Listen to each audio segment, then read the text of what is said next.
Hello সবাইকে, আসসালামু আলাইকুম। আমি পদ্মজা। পর্ব 25। হাওরে বিশাল জলরাশি, কখনো ঢেউয়ে উথাল পাতাল, আবার কখনো মৃদু বাতাসে জলের উপর চাঁদের প্রতিচ্ছবির খেলা। নৌকা বাজার দিকে যাওয়ার পথ ধরেছে, তাই মোর্শেদ নিস্তব্ধ বৈঠক ভেঙে বৈঠা নিয়ে বসেন। নৌকা নিয়ন্ত্রণ এনে রাধাপুর হাওরের দিকে যেতে থাকেন। ওড়নার ঘোমটার আড়ালে কখন খোপা খুলে গেছে পদ্মজা খেয়াল করেনি। হেমলতা খেয়াল করেন পদ্মজার চুল হাওরের জলে ডুবে আছে। তিনি মৃদুস্বরে পদ্মজাকে বলেন, চুল ভিজে যাচ্ছে পদ্ম। পদ্মজা দ্রুত সামলে নিল, খোপা করে ঘোমটা টেনে দিয়ে বলল, কখন খুলে গেছে খেয়াল করিনি। অনেকক্ষণ কেউ কোনো কথা বলেন না। হেমলতা চাঁদের দিকে তাকিয়ে আছেন এক মনে। পদ্মজা ডাকলো, আম্মা। হেমলতা অশ্রুভরা চোখে তাকালেন। পদ্মজা কিছু বলার আগে তিনি বললেন, পূর্ণা, গল্প শুনবি? পূর্ণা গল্প বলতে পাগল। সে গল্প শুনতে খুব ভালোবাসে। খুশিতে বাকবাকুম হয়ে বলল, শুনবো। কষ্টের গল্প, কিন্তু গল্প হলেই হলো। হেমলতা হাসেন। পদ্মজা নড়ে চড়ে বসে। সে আন্দাজ করতে পারছে তার মা কোন গল্প বলবে। হেমলতা দুহাতে জল নিয়ে মুখ ধুয়ে নেন, এরপর একবার মোর্শেদের দিকে তাকিয়ে হাসেন।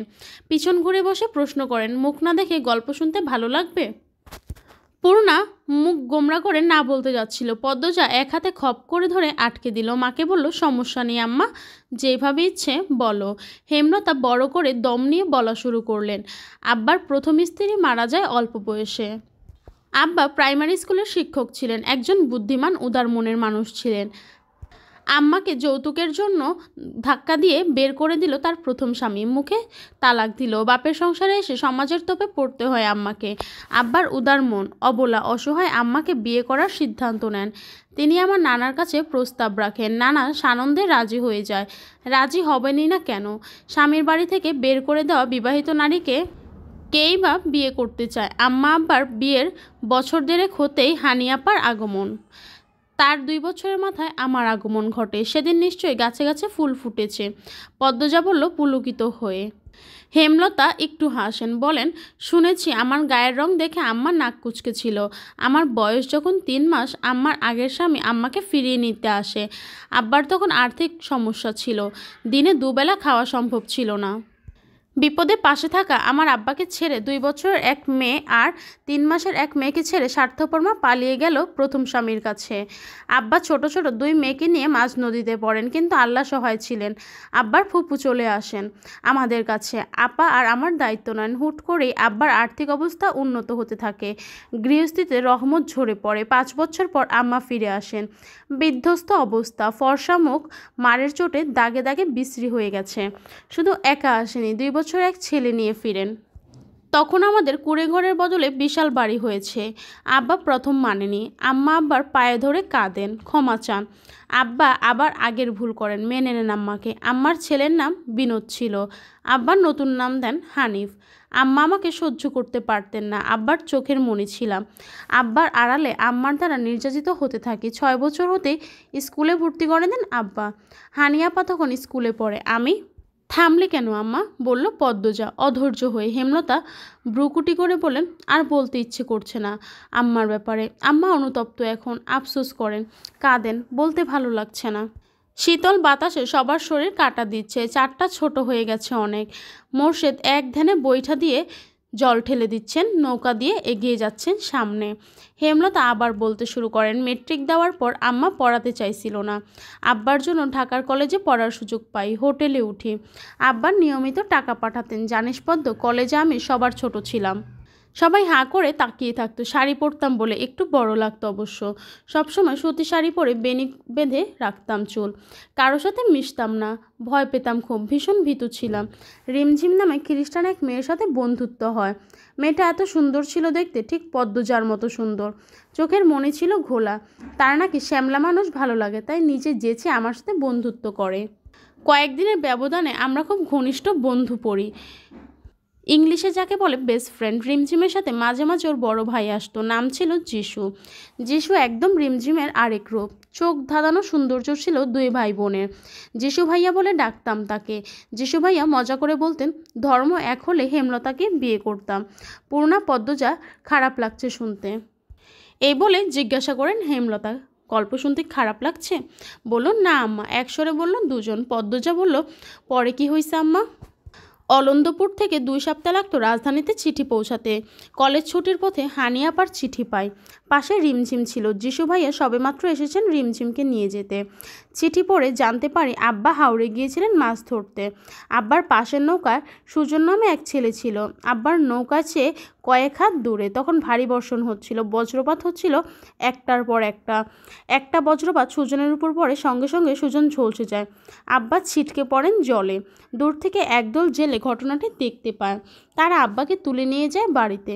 এরপর থেকে আব্বা কানে শুনতে পায় না, ঠিক করে হাঁটতে পারে না, মস্তিষ্ক অচল হয়ে পড়ে। এই খবর শোনার পর হাউমাউ করে কান্না শুরু করি। যিশু ভাই সব শুনে আমার কান্না দেখে বলেন বিকালের ট্রেনে অলন্দপুরে নিয়ে যাবেন। আমি তখনও কাঁদছিলাম। একবার শুধু অলন্দপুর যেতে চাই, আব্বাকে দেখতে চাই। যদিও জানতাম অনেক দিন হয়ে গেছে এই দুর্ঘটনার। আটপাড়া পৌঁছাতে পৌঁছাতে অনেক রাত হয়ে যায়। বাড়ি এসে দেখি সদর ঘরের দরজায় তালা মারা। কেউ নেই বাড়িতে, মুরগি আর গরু ছাগল ছাড়া। বারান্দার ঘরে দরজা ছিল না, ঘরও বলা যায় না, শুধু একটা চৌকি ছিল। বড্ড ক্লান্ত ছিলাম, চৌকিতে শুয়ে ঘুমিয়ে পড়ি। ঘুম ভাঙে আম্মার চেঁচামেচিতে। যিশু ভাই নিজের অজান্তে আমার পাশে কখন ঘুমিয়ে পড়েন বুঝেননি। তিনি আমার মতোই ক্লান্ত ছিলেন। আমার জন্মদাত্রী মা গ্রামবাসী ডেকে চেঁচাতে থাকেন। হাতে না হাতে ধরার মতো অবস্থা ছিল। অবস্থা বেগতিক দেখে ভরকে যায়। কিছু বলতে পারেনি। যিশু ভাই সবাইকে অনেক বোঝানোর চেষ্টা করে, কেউ বুঝেনি। তখন নিয়ম খুব কঠিন ছিল। যিশু ভাই খ্রিস্টান শুনে সবাই আরও খেপে যায়। আব্বার সামনে আমাদের দুজনের মাথা ন্যাড়া করে দিল গ্রামবাসী। কোমর সমান চুল ছিল আমার। মাথা ন্যাড়া করতে গিয়ে মাথার চামড়া ছিলে ফেলে, রক্ত আসে গলগল করে। আম্মার তখন হুঁশ আসে, আমাকে বাঁচাতে আসে। পারেনি। গায়ের রং কালো, তার উপর রক্তাক্ত ন্যাড়া মাথা। কী যে বিশ্রী রূপ হয়েছিল। আমি আমার একমাত্র ভরসা। আব্বাকে চিৎকার করে ডেকে কেঁদেছি। আব্বা শোনেনি, আমার দিকে হাঁ করে শুধু তাকিয়েছিল। যিশু ভাইয়াকে অনেক মারধর করে। সেদিন রাতেই আহত যিশু ভাইয়াকে ছুঁড়ে ফেলে আসে নদীর পাড়ে। গরুর ঘরে গোবরের উপর বেঁধে রাখে আমাকে। দূর দূরান্ত থেকে মানুষ দেখতে আসে। আমি তখন নিঃশ্বাসে নিঃশ্বাসে নিজের মৃত্যু কামনা করেছি। একবার বাঁধন ছাড়া হলে আত্মহত্যা করব ভাবে হাত বাঁধা ছিল। হাত দিয়ে নিজের হাঁটুতে বোকার মতো কামড় দিতে থাকি, একটার পর একটা, যাতে মরে যাই। যেই দেখতে আসে সেই বিশ্রী গালি দিয়ে যেত। কেউ কেউ লাথি দিয়েছে। রাধাপুরের হারুন রশিদ আছে না, ওনার আব্বা তখন অলন্দপুরের মাতবর ছিলেন। ওনারা গোয়ালঘরেই বন্দি ছিলাম। 2 দিন পর আমাকে ছাড়া পেয়ে ইচ্ছে হচ্ছিল গলায় কলসি বেঁধে ছুটে গিয়ে নদীতে ঝাঁপ দিই, কিন্তু পারিনি। শরীরে একটুও শক্তি ছিল না। দৌড়ে পালাতে গিয়ে হুমড়ি খেয়ে পড়ে গোয়ালঘরের বাইরে। ধারালো কিছু একটা ছিল মাটিতে পড়তেই হাতের বাহু ছিঁড়ে গল গল করে রক্তের ধারা নামে। এই যে আমার বাহুর দাগটা, এটা সেদিনই হয়েছে। হেমলতা মেয়েদের ডাক্তার দেখানোর জন্য ঘুরে তাকান। দেখেন তার 2 মেয়ে মুখ হাতে চেপে কাঁদছে। হেমলতা হাসার চেষ্টা করে বলেন, তোরা মরা কান্না শুরু করেছিস কেন? হেমলতার কথা শেষ হতে ঘূর্ণিঝড়ের মতো 2 মেয়ে ছুটে আসে তার দিকে। নৌকা দুলে ওঠে। হেমলতা চমকে গিয়ে দ্রুত নৌকা ধরেন। চিৎকার করে উঠে, আরে! কথা শেষ করতে পারেনি, তার পূর্বেই বুকে ঝাঁপিয়ে পড়ে 2 মেয়ে। জড়িয়ে ধরে আম্মা আম্মা বলে কাঁদতে থাকে। 2 মেয়ে এত শক্ত করে জড়িয়ে ধরেছে যে হেমলতার মনে হচ্ছে এক্ষুনি দম বেরিয়ে যাবে। থামার কোনো লক্ষণ নেই। হেমলতা দুজনের পিঠে হাত বুলিয়ে সান্ত্বনা দেন। কিছুতেই কিছু হয় না, তারা কেঁদে চলেছে। হেমলতা মোর্শেদের উদ্দেশ্যে বলেন, নৌকা ঘোরাও, এদের আর কিচ্ছু বলবো না, আর ঘুরবো না। পদ্মজা মাথায় চুমু দিয়ে বললেন, আর কাঁদিস না বোকামে। পদ্মজা ঠোঁট কামড়ে কান্না আটকে বলল, আর কাঁদবো না পূর্ণ, আর কাঁদিস না, কিন্তু তোমাকে জড়িয়ে রাখবো। হেমলতা পদ্মজার মাথায় চুমু দিলেন। আবার আমাদের এক ঘরে করে দেওয়া হলো। বাজারে ভেষজ উপায়ে আব্বার চিকিৎসা চলছিল, সেটাও বন্ধ হয়ে গেল। কেউ আমার পরিবারের মুখও দেখতে চায় না, দেখলে এটা ওটা ছুঁড়ে দিত। বলা হয়নি সেদিন রাতে আব্বা আম্মা হানিফ মামা বাড়ি ছিল। মামার বাড়ির পাশের বাড়িতে ডাক্তার ছিল একজন, আব্বাকে দেখাতে গিয়েছিল। হানিয়াপার বিয়ে দেওয়ার জন্য আব্বা উঠে পড়ে লাগে আম্মা। তখন হিমেল আম্মার পেটে, 7 মাস চলে।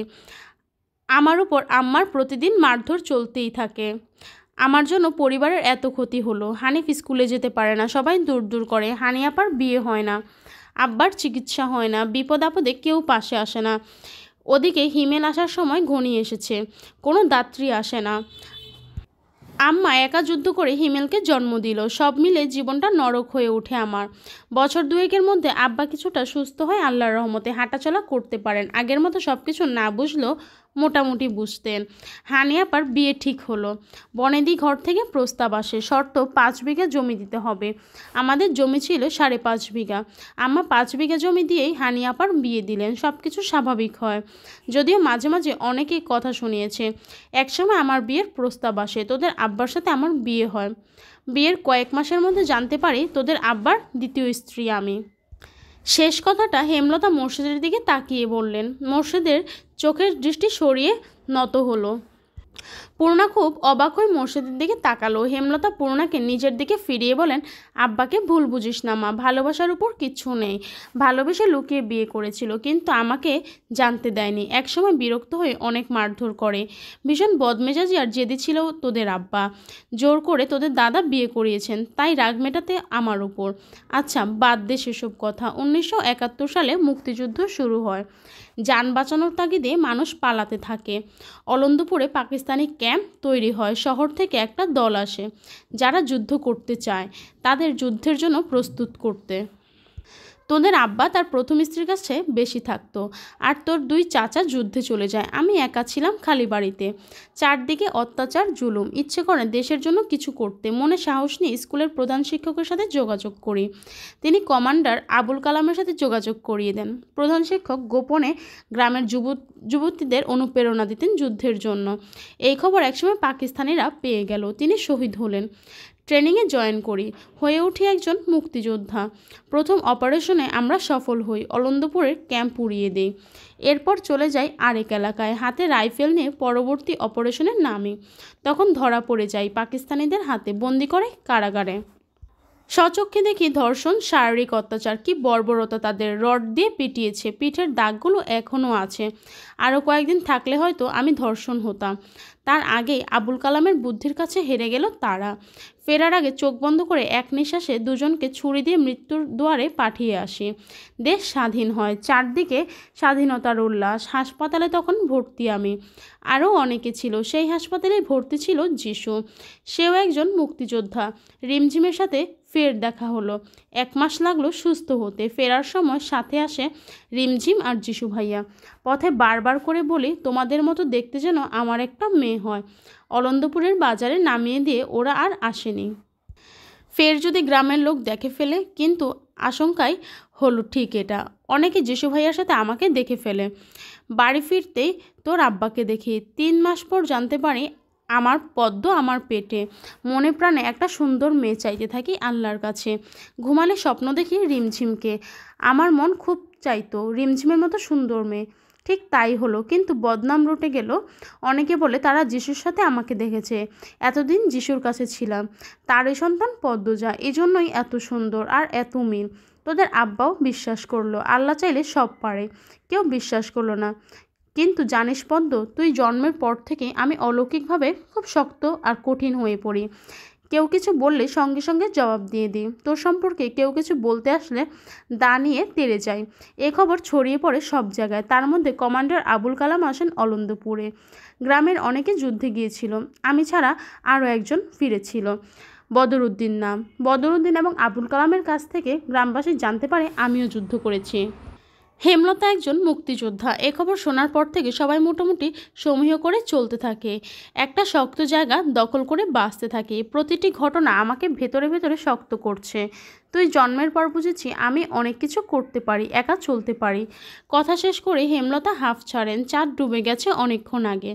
কিছুক্ষণের মধ্যে ফজরের আজান পড়বে। পদ্মজা পুরোনো স্তব্ধ। এই দুনিয়ায় বাঁচার 2টি পথ, চুপ থাকো নয়তো প্রতিবাদ করো। কিন্তু আমার নিয়ম বলে সামনে চুপ থেকে আড়ালে আবর্জনাটাকে ছুঁড়ে ফেলে দাও, যাতে এই আবর্জনার প্রভাবে আর কিছু না পচে। কি জানি কেন হেমলতার শেষ কথাগুলো পদ্মজার রগে রগে শিহরণ জাগায়।